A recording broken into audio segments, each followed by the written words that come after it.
Good morning students. आज हम पढ़ेंगे ह्यूमन रिप्रोडक्शन यानी मानव जनन के बारे में।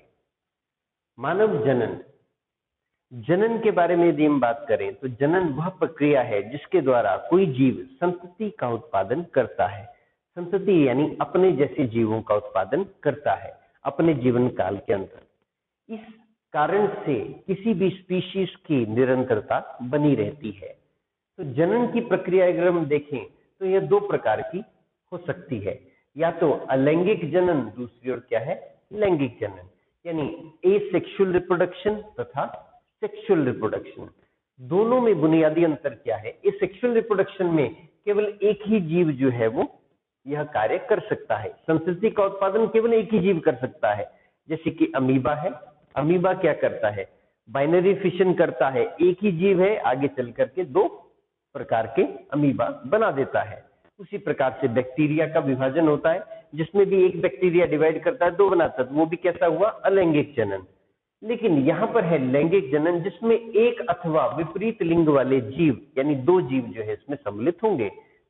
एक की अगर हमने बात करी तो एक में कई प्लांट ऐसे होते हैं जिनमें मेल तथा फीमेल फ्लावर एक ही प्लांट के ऊपर उपस्थित होते हैं, या कई जानवर, जैसे यदि हम बात करें तो केंचुए के बारे में आपने पढ़ा है, अर्थवॉर्म के बारे में।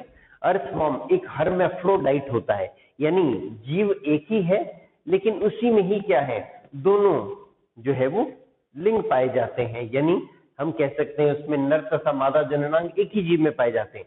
अथवा विपरीत लिंग वाले जीव भी हो सकते हैं दो, जैसे कि मनुष्य में है नर तथा मादा, नर में नर जननांग, मादा में मादा जननांग, और दोनों में एक महत्वपूर्ण घटना जो होती है वो है युग्मकों का निर्माण। युग्मकों का निर्माण किसमें होता है? लैंगिक जनन में होता है।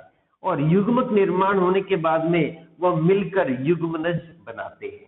युग्मक क्या बनाएंगे? मिलकर के युग्मनज बनाएंगे, और यही युग्मनज आगे चलकर क्या करेगा? संतति का उत्पादन करेगा, यानी इससे ही आगे विभाजन होकर के संतति बन जाएगी, यानी एक नया जीव यहां से बन जाएगा।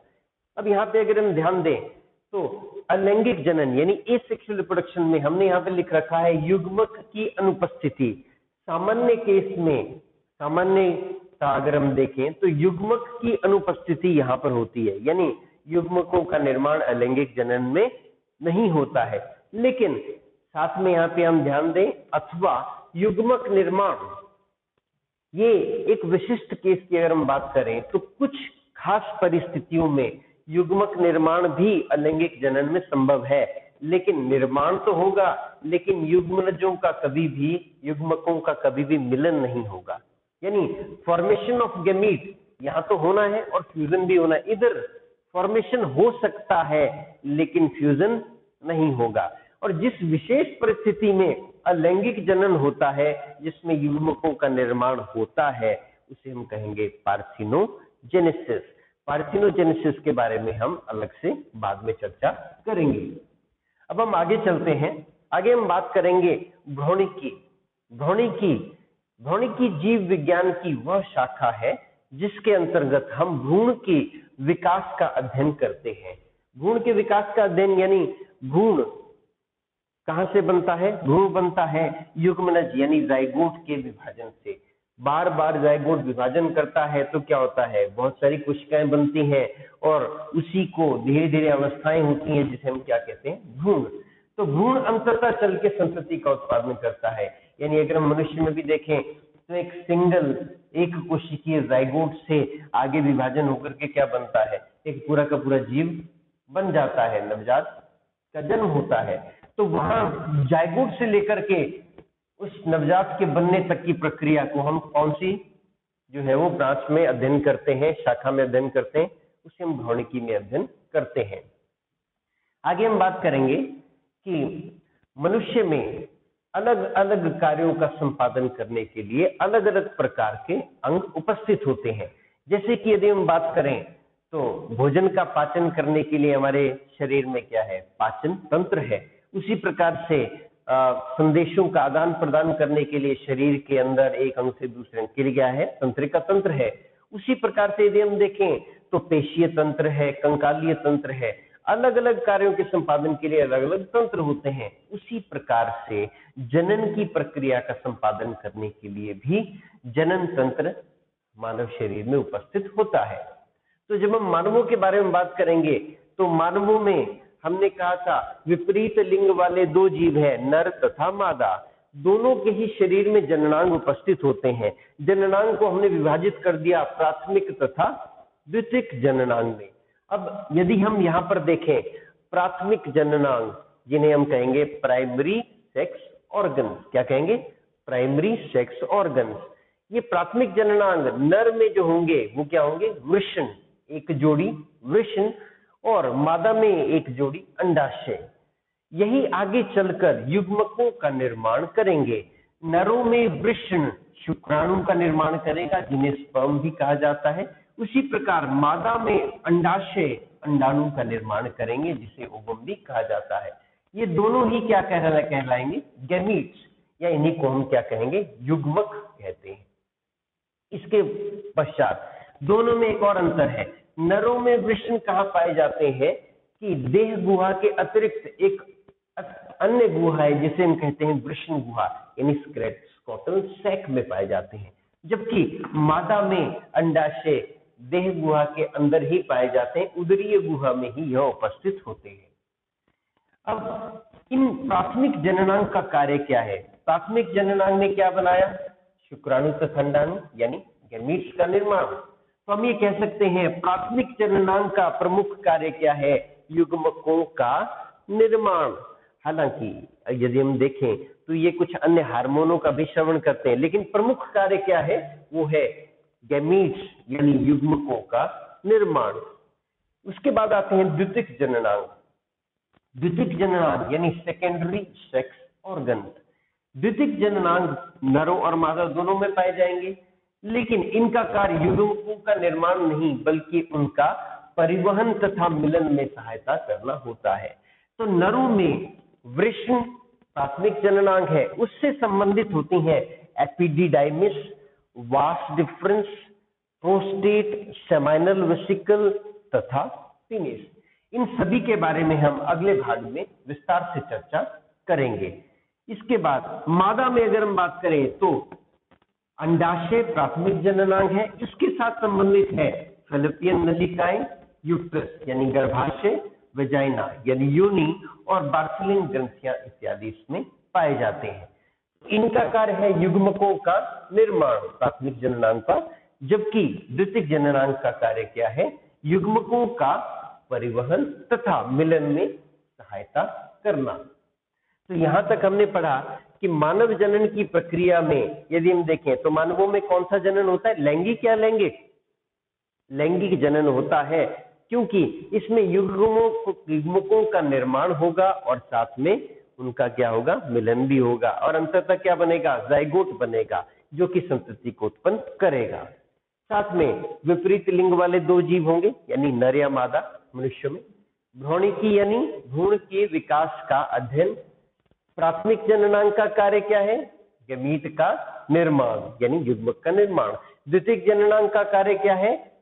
गैमीट यानी युग्मकों का परिवहन तथा उनके मिलन में सहायता करना। अब हम पढ़ेंगे जननांगों के विकास के बारे में। जननांगों का विकास भ्रूणीय परिवर्धन की प्रक्रिया के दौरान मेसोडर्म से होता है। जैसे कि आपने पढ़ रखा होगा कि भ्रूणीय परिवर्धन में जब विभेदन होता है तो विभेदन के पश्चात 3 प्रकार की जो है वो जर्म लेयर्स बनती है। कौन सी? एक्टोडर्म, एंडोडर्म तथा मेसोडर्म। उनमें से मेसोडर्म ही जननांगों का विकास करती है, यानी मेसोडर्म से ही जननांग बने हुए होते हैं। यदि हम किसी लगभग 4 मंथ के एम्ब्रियो यानी 4 महीने के भ्रूण को के विकास की अवस्था को देखें तो उसमें इस प्रकार से ये प्रिमोडियल गोनड यानी जो जननांग है उनको बनाने वाले प्राथमिक जो जननांग है उनको बनाने वाले कुछ ऊतक होते हैं, जिन्हें प्रिमोडियल गोनड कहते हैं। वो यहाँ पर मेसोडर्म से विकसित हो चुके हैं। इसके अतिरिक्त यहाँ पे कुछ नलिकाएं हम देख रहे हैं जो कि मेसोडर्म से ही विकसित होती हैं। इनमें ये सबसे प्रमुख है जिसे हम कहते हैं मीजोनेफ्रोज। मीजोनेफ्रोस वह संरचना है जो कि उत्सर्गी तंत्र के अंगों का निर्माण करती है। यानी जो हमारी किडनीज होती हैं वो दोनों किससे बनी होंगी? इससे, मीजोनेफ्रोस प्लेट से। इसे मीजोनेफ्रोस प्लेट बोलते हैं। यह भी मीजोडर्म उत्पत्ति की ही होती है और यह हमारे उत्सर्गी तंत्र के अंगों को बनाती है। तो मीजोनेफ्रिक प्लेट यानी यहां से लेकर ये सभी जो है मीजोनेफ्रोस है। इसमें यदि आगे वाले भाग से किडनी बने तो उसे हम कहते हैं प्रोनेफ्रिक किडनी, यानी आगे वाले भाग से विकसित हो। बीच से हो तो कहेंगे मीजोनेफ्रिक और इसे कहेंगे तो मेटानेफ्रिक किडनी। तो वो किडनी के अलग अलग प्रकार है, उसे आप उत्सर्जी तंत्र में पढ़ेंगे। यहाँ पे हम चर्चा करने जा रहे हैं कि मीजोडर्म से उत्पन्न मीजोनेफ्रोस प्लेट के दोनों तरफ, अंदर और बाहर की तरफ, विशेष प्रकार की नलिकाएं पाई जाती हैं। ये नलिकाएं जो अंदर की ओर है, भीतर की ओर है, इसे कहा जाता है मीजोनेफ्रिक डक्ट। क्या कहेंगे इसे? Mesonephric duct. ये मीजोनेफ्रिक डक्ट का ही दूसरा नाम है वुल्फियन डक्ट। क्या कहेंगे इसे? वुल्फियन डक्ट। और दूसरी ओर अगर हम देखें तो बाहर की ओर भी ऐसे एक नलिकाओं का एक जोड़ा है जिसे हम कहते हैं पैरामीजोनेफ्रिक डक्ट, या उसी का दूसरा नाम क्या है? Mullerian duct. क्या कहेंगे इसे? Mullerian duct. ये दोनों ही तरह की नलिकाएं लगभग 4 महीने के भ्रूण में ये दोनों ही तरह की नलिकाएं पाई जाती हैं, चाहे नर हो चाहे मादा। लेकिन आगे आगे विकास की प्रक्रिया में क्या होता है, लगभग 7वें महीने के अंदर यदि नर है तो परिवर्धन अलग प्रक्रिया से होगा, अगर मादा है तो अलग प्रकार से होगी। और नर और मादा ये डिसाइड करने के लिए यहां से कुछ नहीं होगा। डिसाइड कहां से होगा?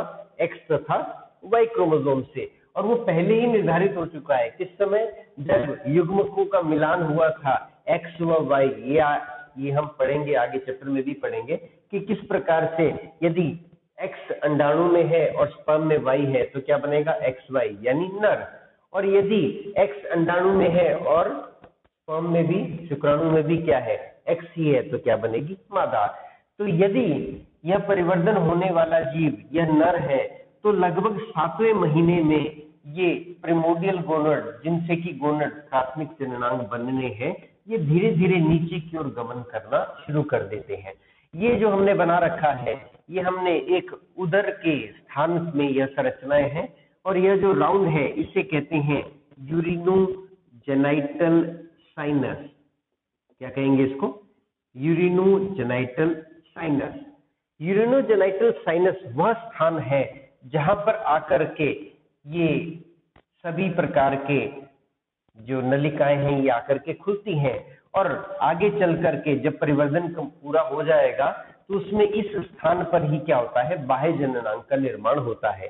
तो बाह्य जननांग यानी शिश्न तथा वेजाइना या अन्य अंगों का निर्माण इसी स्थान पर, कहां पर होगा? इसी स्थान पर होता है। तो इसे हम कहते हैं यूरिनोजेनाइटल साइनस। तो इनसे संबंधित ये नलिकाएं होती हैं।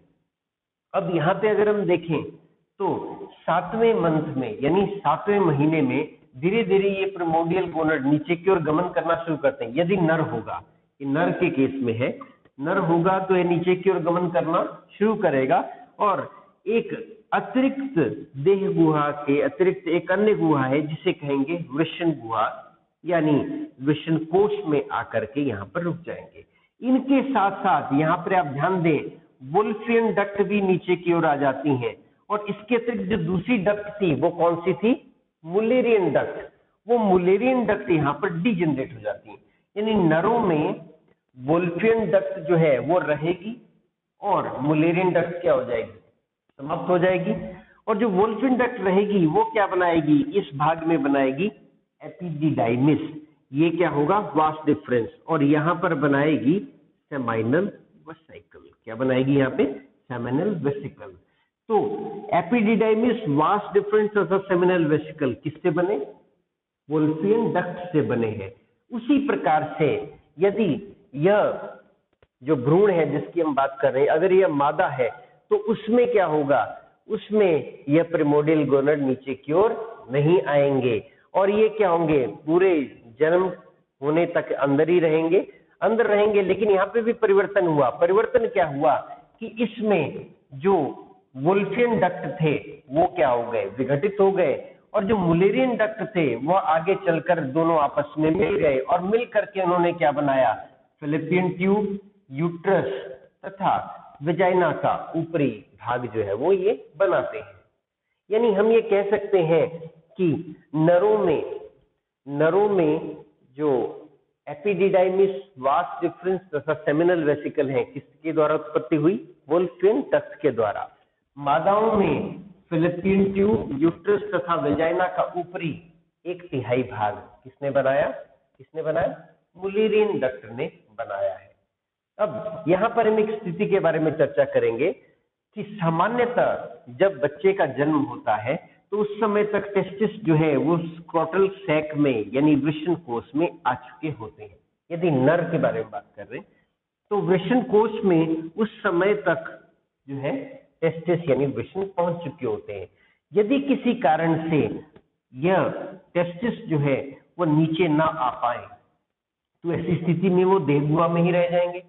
देह गुहा में रह जाएंगे तो इस स्थिति को हम कहेंगे क्रिप्टोर्किडिज्म।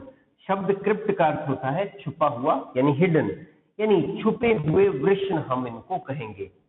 तो इस परिस्थिति में जो छुपे हुए वृषण है वो वृषण यहीं पे रहेंगे, नीचे अगर नहीं आ रहे हैं तो नीचे आना इसलिए जरूरी है क्योंकि जब स्क्रोटल सैक का जो तापमान है लगभग 2.5 डिग्री कम होता है हमारे शरीर के तापमान से, जो कि शुक्र जनन की प्रक्रिया के लिए अत्यंत आवश्यक है।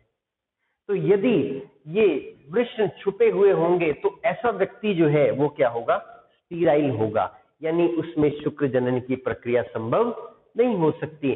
साथ ही ऐसे व्यक्ति में यदि उसके वृषण जो है वो उदर गुहा में ही रहे और वृषण गुहा में न आए तो उसमें कैंसर बनने की संभावना भी रहती है। तो क्रिप्टोर्किडिज्म सामान्यतः डॉक्टर्स क्या करते हैं, जन्म के समय ही चेक करते हैं कि वृषण कोश में आ चुके हैं या नहीं। यदि नहीं आ चुके होते हैं तो यहाँ पर एक हार्मोन का उपयोग किया जाता है, कौन सा, टेस्टोस्टेरोन। यानी टेस्टोस्टेरोन एक ऐसा हार्मोन है जो कि अल्प मात्रा में दिया जाता है ताकि जो वृषण जो यहाँ रुके हुए हैं वो नीचे की ओर आ जाए। इसका अर्थ ये है कि वृषण को नीचे की ओर गमन कराने वाला हार्मोन कौन सा है, टेस्टोस्टेरोन ही होता है। लेकिन यदि किसी कारण से न आ पाए तो हम क्या करेंगे, टेस्टोस्टेरोन की बहुत थोड़ी सी मात्रा दी जाती है ताकि वृषण कोश में आए। यदि न आ पाए तो ऐसी स्थिति में एक सर्जिकल प्रक्रिया यानी एक शल्य प्रक्रिया की जाती है जिसे कहा जाता है ऑर्किपेक्सी। कहा जाता है इसे ऑर्किपेक्सी। तो ये था जननांगों के विकास के बारे में।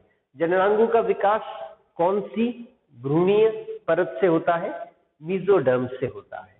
और दोनों हो, चाहे नर हो चाहे मादा हो, दोनों में ही वुल्फियन डक्ट तथा मुलेरियन डक्ट आरंभिक अवस्था में पाई जाती है।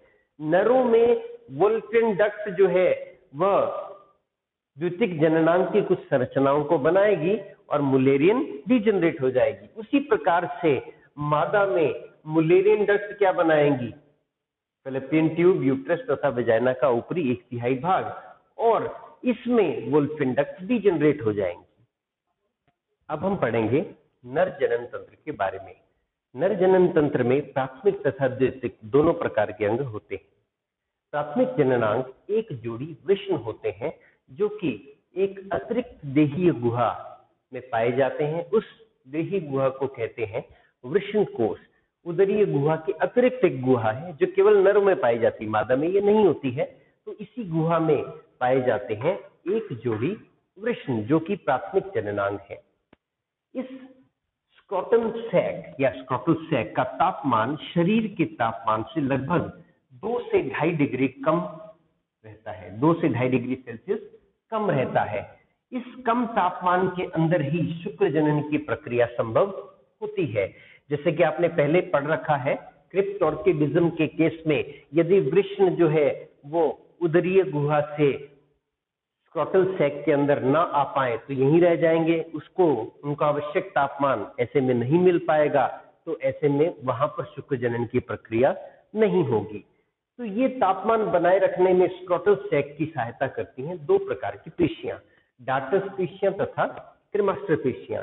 इनके बारे में जानने से पहले हमें ये देखना होगा कि जब ये डायग्राम जो हमने यहाँ पे शो कर रखा है कि ये मान लें प्रिमोडियल टेस्टिस है जो 7वें मंथ यानी 7th मंथ की अवधि के बाद धीरे धीरे जो है उदरीय गुहा से अतिरिक्त उदरीय गुहा यानी स्क्रोटल सैक की ओर मूव कर रहा है। तो जब ये यहाँ से नीचे आ रहा है तो यहाँ पर आप ये दो परतें देख रहे होंगे जो कि वैसे तो उदरीय गुहा में उपस्थित थी, लेकिन जब धीरे धीरे नीचे आया तो अपने साथ इन दो परतों को भी लेकर के आ गया। इन दोनों परतों को कहा जाता है स्पर्मेटिक फेशिया। क्या कहेंगे इनको? Spermatic fascia. तो स्पर्मेटिक फेशिया को हमने यहां दर्शा रखा है, यानी ये टेस्टिस है, ये टेस्टिस के साथ एपिडिडाइमिस है, एपिडिडाइमिस के साथ वास डिफरेंस है और इनके बाहर इस प्रकार से दो परतों वाला स्पर्मेटिक फेशिया हमने यहाँ पर दर्शा रखा है। तो स्पर्मेटिक फेशिया जो है वह कॉन्टिन्यूस होगा किसके साथ? एब्डोमिनल कैविटी के साथ, और ऐसे इस प्रकार से वृषण को चारों तरफ से घेरे रहेगा। अब हम बात करते हैं दोनों प्रकार की पेशियों के बारे में। सबसे पहले डार्टोस पेशियां। डार्टोस पेशियां हमारे स्क्रोटल सैक के अंदर, अब स्क्रोटल सैक बाहर से केवल एक थैली दिखती है लेकिन बीच में क्या है? दीवार है, यानी यह दो क्या है? कंपार्टमेंट में विभाजित होता है। डार्टोस पेशियां अंदर से इसकी दीवार को आवृत कर रही है और क्रेमास्टर पेशियां ये स्पर्मेटिक फेशिया की दो लेयर के बीच में यहां पर उपस्थित हैं, यानी ये जो क्रॉस से दिखाया हुआ ये क्या है? ये है क्रेमास्टर पेशियां। तो दोनों प्रकार की पेशियां तापमान को नियंत्रित करने में हेल्प करती हैं, मदद करती हैं, ताकि ये शरीर के तापमान से लगभग 2 से 2.5 डिग्री कम ही रहे। तो ये कैसे कार्य करती हैं? मान लो बाहर का तापमान कम है, यानी बाहर का तापमान कम है, जैसे सर्दियों में अगर हम सामान्यतः बात करते हैं तो बाहर का तापमान कम है। अब सामान्य तापमान जो कि इसको शुक्रजनन के लिए चाहिए, उसको बनाए रखने के लिए इसको ऊष्मा चाहिए। क्यों? क्योंकि बाहर अत्यधिक ठंड है। तो ऐसे में डार्टोस और क्रेमास्टर पेशियां दोनों ही संकुचित कर जाएंगे। संकुचन से क्या होगा? क्रेमास्टर पेशियों के संकुचन से टेस्टिस ऊपर उठेगा और उठ करके उदर की दीवार के साथ में सट जाएगा, यानी इसके साथ में टच हो जाएगा, जिससे कि इसको थोड़ी बहुत ऊष्मा यहां से मिलती रहेगी। दूसरी ओर है डार्टोस पेशियां। डार्टोस पेशियां जब संकुचन करेंगी तो ये जो वृषण कोश की बाहरी दीवार है इसमें झुर्रियां पड़ जाएंगी। झुर्रियां पड़ जाएंगी यानी इसका सरफेस एरिया कम हो जाएगा। इनके संकुचन से सरफेस एरिया कम होगा तो ऊष्मा का जो यहाँ से स्थानांतरण हो रहा है, लॉस है, वो भी कम होगा। ठीक है। और उसी प्रकार से मान लो बहुत ही गर्म जो है वो वातावरण है, गर्म वातावरण में अब टेस्टिस को ज्यादा गर्मी नहीं चाहिए तो इनका शरीर से दूर होना ज्यादा अच्छा है। तो ऐसे में डार्टोस पेशियां और क्रेमास्टर पेशियां दोनों ही क्या हो जाएंगी? रिलैक्स कर जाएंगी।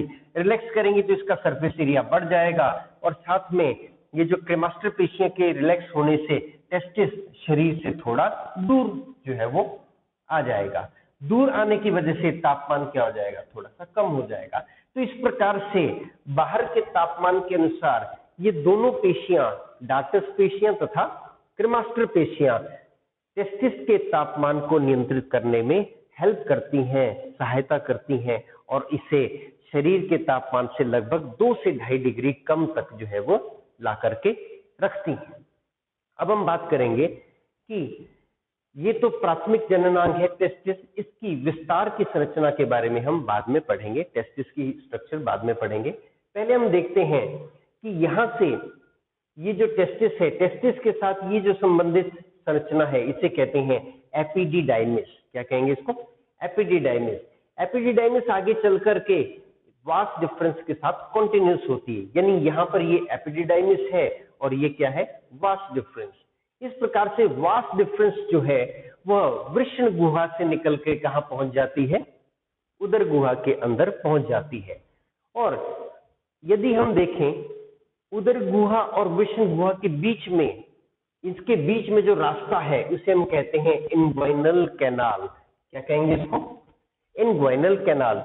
यानी इधर भी एक इन्ग्वाइनल कैनाल है और इधर भी एक इन्ग्वाइनल कैनाल है। इन्ग्वाइनल कैनाल के अंदर से इधर से ऐसे स्पर्मेटिक फेशिया ऐसे निकल रहा है। तो ये जो स्पर्मेटिक फेशिया, ये इस प्रकार से यहाँ पर ये रस्सी नुमा संरचना यहाँ पर है, जिसे हम क्या कहेंगे, स्पर्मेटिक कॉर्ड। क्या कहेंगे इसको, स्पर्मेटिक कॉर्ड। यानी यदि हम ये मान लें कि ये जो बड़ा सिलेंडर है, इसको क्या माने, इनग्वाइनल कैनाल, तो इसके अंदर जो छोटी रस्सी नुमा संरचना है, इसे हम क्या कहेंगे, स्पर्मेटिक कॉर्ड। यानी इनग्वाइनल कैनाल के भीतर से क्या गुजरेगी, स्पर्मेटिक कॉर्ड। और स्पर्मेटिक कॉर्ड एक रस्सी नुमा संरचना है।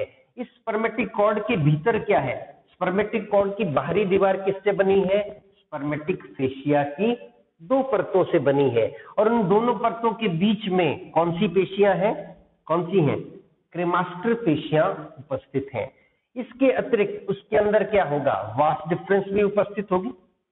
ठीक है, अब हम देखें, टेस्टिस एक शरीर का एक जरूरी अंग है, तो इसे आर्टरी भी जाएगी, आर्टरी के साथ में इसे वेन की सप्लाई भी होगी, और साथ में नर्व सप्लाई भी होगी, लिम्फ सप्लाई भी होगी। क्या हम कहेंगे gonadal artery, gonadal when and gonadal nerve, ये सभी जो है यहाँ पर इधर से एंटर करेंगी स्पर्मेटिक कॉर्ड के थ्रू। तो ये इनग्वाइनल कैनाल जो है, ये इनग्वाइनल कैनाल एक संकरा रास्ता है जो कि वृषण गुहा को उदरीय गुहा से जोड़ता है। तो सामान्यतः जब टेस्टिस जो है नीचे की ओर आ जाते हैं, उसके बाद ये संकुचित हो जाता है और बंद ही रहता है।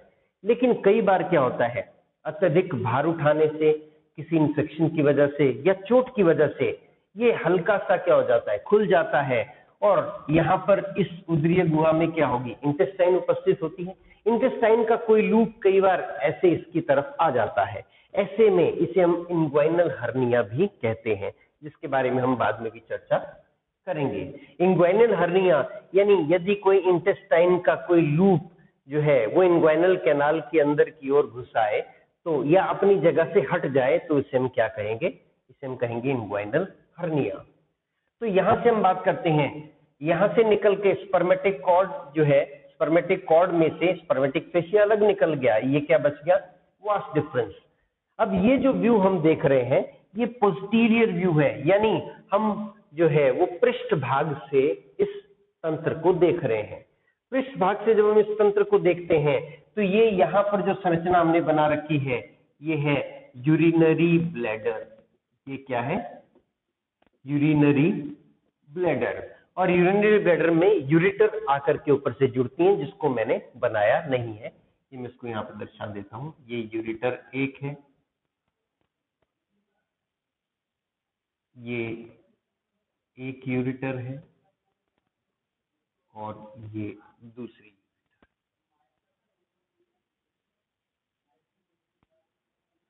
ठीक है, तो यूरिनरी ब्लैडर है।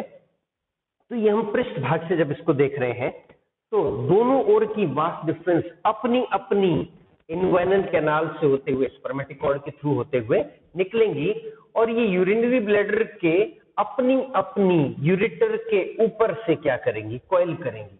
यानी यदि ये दोनों यूरेटर है, तो इनके आगे से दोनों वास डिफरेंस निकलेंगी, और पीछे की ओर जब नीचे की ओर जा रही हैं, तो यहाँ पर एक चौड़ा सा भाग बनाती हैं।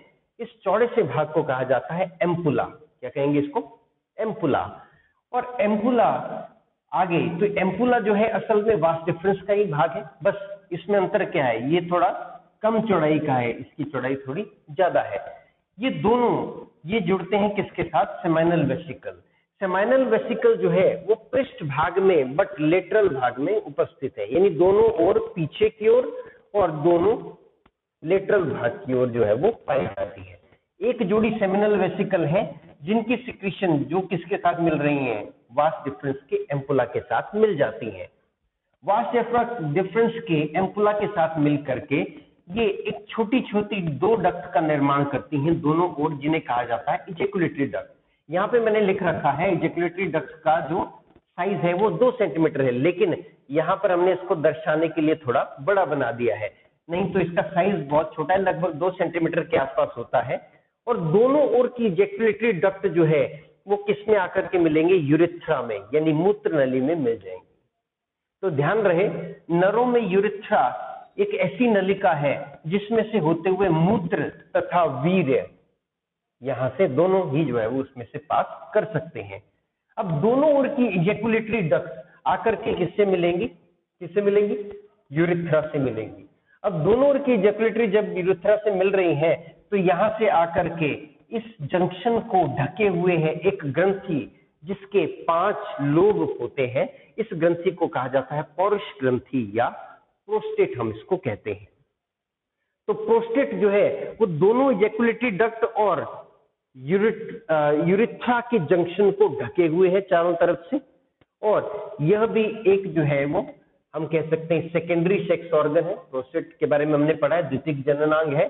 यह जो शुक्राणु है उनके परिवहन में और नरिशमेंट में यानी उनके पोषण में मदद करेगा। तो यहां से लेकर यूरेथ्रा कहां से शुरू होती है, यूरेथ्रा यूरिनरी ब्लैडर से शुरू होती है और कहां तक जाती है, पीनिस यानी शिश्न के मुंड तक, सिरे तक जाती है, टिप तक जाती है। तो यूरेथ्रा को 3 भागों में विभाजित किया गया है। प्रोस्टेट के अंदर पाया जाने वाला यूरेथ्रा का भाग उसे कहेंगे प्रोस्टेटिक यूरेथ्रा। क्या कहेंगे उसे, प्रोस्टेटिक यूरेथ्रा। और उसके बाद उससे लेकर और शिश्न के बीच का भाग है उसे हम कहेंगे मेम्ब्रेनस यूरेथ्रा। और तीसरा जो पीनिस यानी शिश्न के अंदर जो यूरेथ्रा का भाग पाया जाता है उसे हम कहेंगे पेनाइल यूरेथ्रा, जो कि बाहर की ओर जो है वो खुलता है यूरेथ्रीमेटस से, यानी मूत्र मार्ग होता है उससे बाहर की ओर खुलता है। पेनाइल यूरेथ्रा यानी शिश्न का जो मूत्र मार्ग होता है उसके बिल्कुल बेस के ऊपर बल्बोयूरेथ्रल 2 मटर के दाने के आकार की 2 ग्रंथियां पाई जाती हैं जिन्हें कहा जाता है बल्बोयूरेथ्रल ग्रंथियां, या इन्हीं का दूसरा नाम है काउपर्स ग्लैंड या काउपर्स ग्रंथियां। ये ग्रंथियां पाई तो मेम्ब्रेनस यूरेथ्रा में जाती हैं लेकिन खुलती कहां पर है, पेनाइल यूरेथ्रा में। ध्यान दें इसे कि कहां पाई जा रही हैं, मेम्ब्रेनस यूरेथ्रा में, और कहां खुल रही हैं, पेनाइल यूरेथ्रा में ये खुल रही हैं। और इस प्रकार से यहां तक ये हमने पढ़ा नर जनन तंत्र की मुख्य संरचनाओं के बारे में। ये कहां कहां पर उपस्थित होती हैं, तो एक बार फिर से अगर हम देखें तो नर जनन तंत्र में प्राथमिक जननांग तथा द्वितीयक जननांग दोनों ही उपस्थित हैं। प्राथमिक जननांग में हमने कहा एक जोड़ी वृषण है जो कि स्क्रॉटन सैक में पाए जाते हैं, और स्क्रॉटन सैक का तापमान शरीर से कितना कम है, लगभग 2 से 2.5 डिग्री सेल्सियस कम जो है वो इसका तापमान होता है। तापमान को नियंत्रण करने में कौन कौन सी पेशियां सहायता करती हैं, डार्टस पेशियां तथा क्रेमास्टर पेशियां। फिर हमने डिस्कस किया कि ये जो टेस्टिस हैं ये पूरी की पूरी तरह से स्क्रॉटम सैक में फ्री नहीं होते हैं, ये जुड़े होते हैं एक संरचना से, गद्दीदार संरचना से, जिसे हम कहते हैं मिजोर्कियम। मिजोर्कियम जो है एक संयोजी ऊतक की संरचना बनी होती है और इसे ही गुबर्नेकुलम भी कहा जाता है। इसकी सहायता से वृषण कोश की दीवार के साथ में जुड़ा रहता है। उसके अतिरिक्त उसके बाद हमने चर्चा की कि टेस्टिस से, ये टेस्टिस है, टेस्टिस से आगे ये क्या है, एपिडिडाइमिस। एपिडिडाइमिस के बाद क्या है, वास डिफरेंस। वास डिफरेंस जो है वो इनग्वाइनल नाल से स्पर्मेटिक कॉर्ड के द्वारा होते हुए कहां पहुंचेगी, उदरीय गुहा में। वहां से वो अपनी अपनी यूरेटर के आगे से कॉइल करके, क्योंकि यह पोस्टीरियर व्यू है, ये हमने पृष्ठ भाग से देख रहे हैं, तो अपनी अपनी यूरेटर के आगे से कॉइल करेगी और पोस्टीरियर लेटरल भाग में किससे मिलेगी, सेमिनल वेसिकल से। क्या बनाएगी, इजैकुलेटरी डक्ट। इजैकुलेटरी डक्ट बहुत छोटी है, 2 सेंटीमीटर के आसपास की, और इजैकुलेटरी डक्ट जो है दोनों ओर की मिलकर के किसमें खुलेंगी, यूरेथ्रा में। यूरेथ्रा को 3 भागों में विभाजित कर दिया, प्रोस्टेटिक यूरेथ्रा, मेम्ब्रेनस यूरेथ्रा तथा पेनाइल यूरेथ्रा। और दोनों इजैकुलेटरी डक्ट तथा यूरेथ्रा के जंक्शन पे जो ग्रंथि है उसे क्या कहेंगे, प्रोस्टेट ग्रंथि। पेनाइल के बेस पे जो ग्रंथि उपस्थित है कौन सी कहेंगे, पीनिस के यानी शिश्न के बेस पर ग्रंथि है बल्बोयूरेथ्रल ग्लैंड, इसी को क्या कहेंगे, काउपर्स ग्रंथि भी इसको कहा जाता है। साथ ही हमने देखा कि वृषण कोश और उदरीय गुहा के बीच का जो रास्ता है, जो कैनाल है, उसे कहते हैं इन्ग्वाइनल कैनाल।